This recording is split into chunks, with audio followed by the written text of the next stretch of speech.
السلام عليكم ورحمة الله. زي ما انتم شايفين النهاردة معانا كاليماري هنشويه ونحشيه تحفة جدا جدا. انا نضفته وطلعت الاجنحة والرجلين بتاعته وكل الزوايد عشان اقدر استخدمها في الحشو. معايا فلفل الوان، بصلة متوسطة، شوية بقدونس للتزيين، ملح وفلفل كاري وكركم، فصين توم و3 معالق كبار زيت وكوباية رز. الفلفل ممكن استخدم لون واحد لو موجود، لو عايزة حامي اضيف زي ما انا عايزة خالص خالص، لكن الاساسي معايا طبعا البصل والثوم. هاخد بقى كل الزوايد اللي انا طلعتها من الكاليماري وابدا اقطعها قطع متوسطه، مش كبيره ومش صغيره، علشان احشي بيها. زي ما قلت لكم اقدر استخدم اي حاجه في الحشوه، ولو انا ما بحبش كده اقدر احشيها رز بالخضار بس. ممكن ازود شويه بزله لو انا عايزه، شويه جزر معاها، يعني اقدر ازين الطبق زي ما انا عايزه، ازود فيه كل اللي انا محتاجاه براحتي خالص. اروح على النار، احط الزيت وابدا اشوح البصل.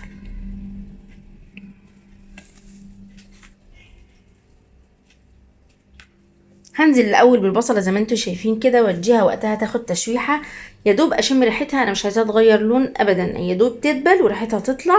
هنزل عليها بفصين الثوم، وبرضو اديله تقليبه حلوه جدا. اول ما اشم ريحته هنزل بالفلفل الالوان، ولو انا حاطه فلفل حامي.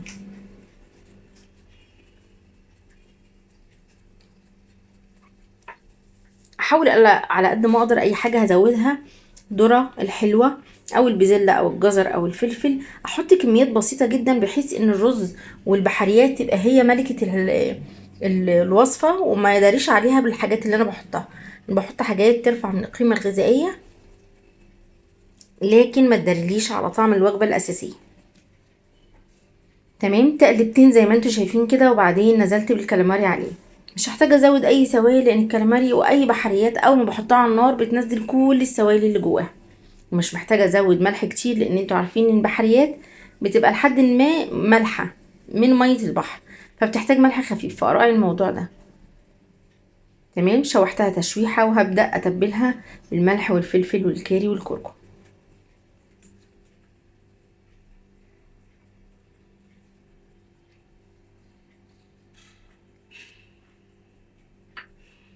هفضل بقى اشوح فيها كده لحد ما تدبل شويه، وهغطي عليها واسيبها كمان تتكمر حبه لحد ما تستوي تقريبا بنسبه 50%.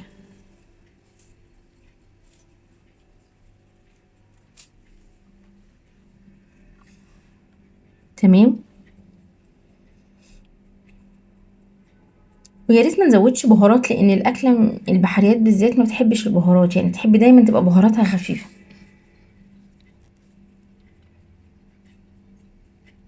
شوحتها زي ما انتوا شايفين اهي، وهي بدأت تدبل معايا فعلا. بصوا لما بدأت تدبل حجم القطع اللي انا مقطعاها برضو باين وكبير عن الخضار، يعني ما هوش صغير.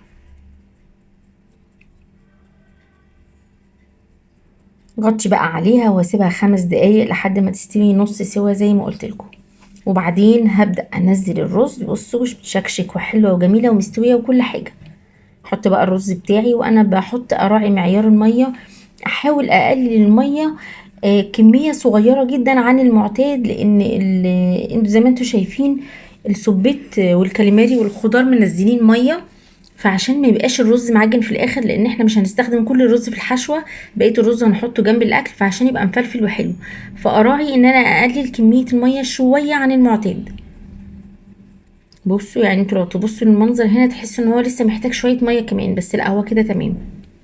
اغطي عليه واسيبه يستوي على مهله خالص لحد ما يستوي سوا تام. بصوا بعد ما استوي مفلفل وحلو وجميل جدا. خدت منه شويه بس على قد ما هحشي، عشان الباقي ما يتزفرش اللي هحطه جنب الاكل، اخد شويه شويه وكل ما احتاج ازود. زي ما انتوا شايفين بفتح الكرماني وابدا احشيها زي ما بحشي المحشي بالظبط. ازق لجوه وانا بحشي، اضغط عليها علشان اتاكد ان الرز وصل لاخر الكلاماري من جوه، لان هي اخرها من تحت رفيع، فعشان اضمن ان هو وصل الرز فيها كلها. بصوا اهو انا بوصله للاخر وابدا احشي تاني.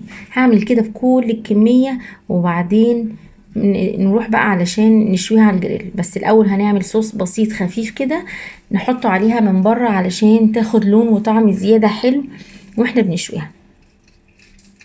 تمام، خلاص كده انا بدأت اهو احشيها. احاول ما اضغطهاش زيادة عن اللازم، لان هي لما بتتحط على النار طبعا بتكش شوية، فعشان ما تبقاش مكورة ومبرومة وشكلها وحش، يعني احشيها كويس لكن ما تبقاش مضغوطة للاخر. اديها فرصتها ان هي لما تكش شوية على النار يبقى شكل الكاليماري في الاخر برضو حلو.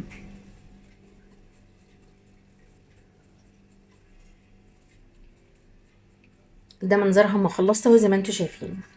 ادي الكاليماري كله اهو خلصته. معايا بقى معلقه صغيره دبس رمان، رشه بسيطه جدا ملح وفلفل، معلقه واحده بس صغيره زيت، ومعلقه صغيره معجون طماطم.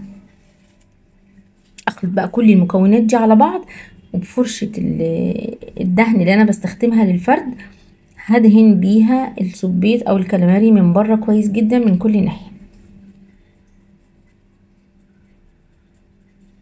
تمام. لو تاخدوا بالكم انا مش مزوده بهارات ابدا في الاكله، يعني حتى هنا مفيش، حاجات بسيطه جدا، مش عايزه حاجه تداري على طعم الكاليماري. صراحه كان طعمه تحفه جدا جدا.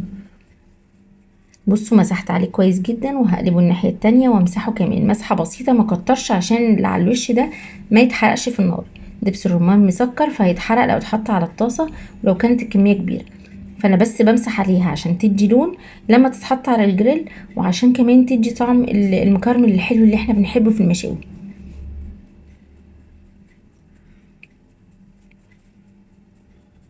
الكلاماري طبعا زي بقية البحريات ما بياخدش وقت كتير ابدا على النار، مش هياخد اكتر من دقيقتين 3 على كل جنب. اهو حطيت الناحية التانية كمان. بصوا مسحة خفيفة خالص يا دوب لو انت الكلاماري، كتريش عن كده.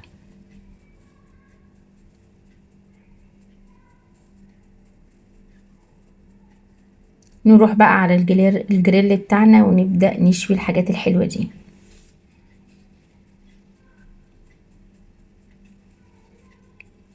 الجريل طبعا سخن، ابدأ ارص عليه واحدة واحدة الكلاماري، واسيبه ما احركهوش لحد ما يشد واقدر اقلبه. لازم اسويه كويس جدا لانه مش هيدخل الفرن، فلازم اسويه كويس وما اتكش عليه قوي في النار برضو، علشان البحريات لما بتك عليها في النار بتشد، ما بتبقاش مستويه سوا مظبوط.